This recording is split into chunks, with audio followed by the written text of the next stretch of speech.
Let's be real. Hybrid work isn't some far-off future concept. It's here, right now.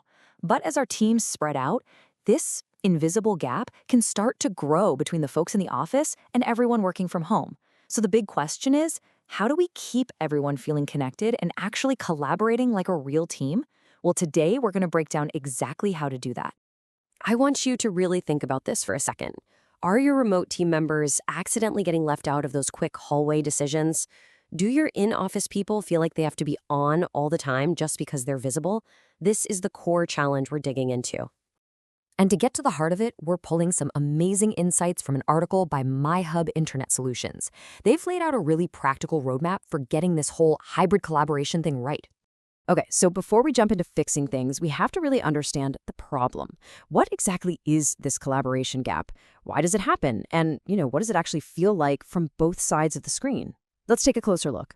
This right here shows the two totally different worlds our teammates can be living in.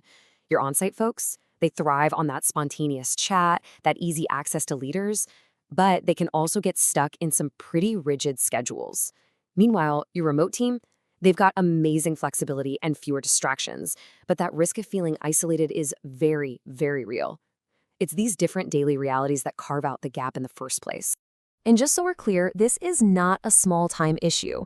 The source for this explainer points out that a whopping 95% of employers are embracing remote work in some form. So bridging this gap isn't just a nice idea anymore, it's an absolute business necessity for almost everyone.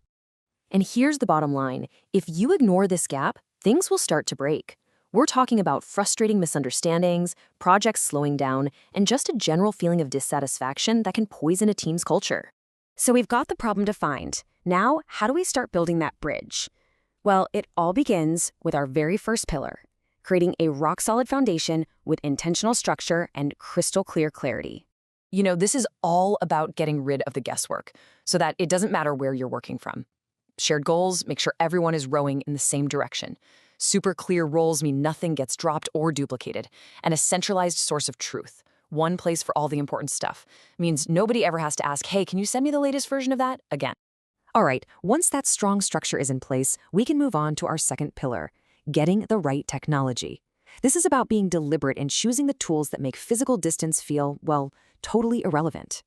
Think of this as your hybrid team's essential toolkit. You absolutely need real-time communication channels. That's your virtual water cooler.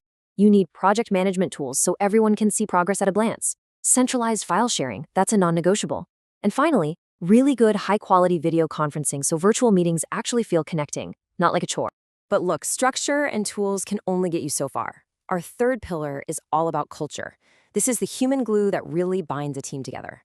It's about being intentional with connection and making sure everyone feels included. The MyHub article has this awesome little mental shortcut for this. Remember Steve in Bali. The idea is simple, right? Don't be that team that has a super important impromptu meeting and just forgets to loop in a key person because they're in a tricky time zone. A truly inclusive culture always makes that extra effort to include every single Steve, no matter where they are. And you build this kind of culture through consistent habits. Regular check-ins, they aren't about micromanaging, they're for keeping everyone on the same page. Team building, both online and in person, creates those personal bonds that meetings just can't. A safe space for feedback helps everyone get better, and celebrating wins together as one team brings you right back to that shared purpose we talked about at the beginning. So when you put all of this together, you've got the solid structure, the right tools, and an inclusive culture. What's the end game? You're not just managing a hybrid team anymore. You are actively building one, truly unified team. And the payoff is something you can actually feel. You'll see productivity go up because the process is just smoother. You get more innovation because you're actually hearing from everyone. Decision-making gets better because everybody's working from the same information. And honestly, your team members are just happier and more connected, which creates a powerful, cohesive unit that can handle pretty much anything. So, I'm going to leave you with a challenge. Thinking about everything we just covered, from creating a central place for documents to just celebrating a small win together, what is the one single thing you can do this week to start building a stronger, more connected bridge in your own team?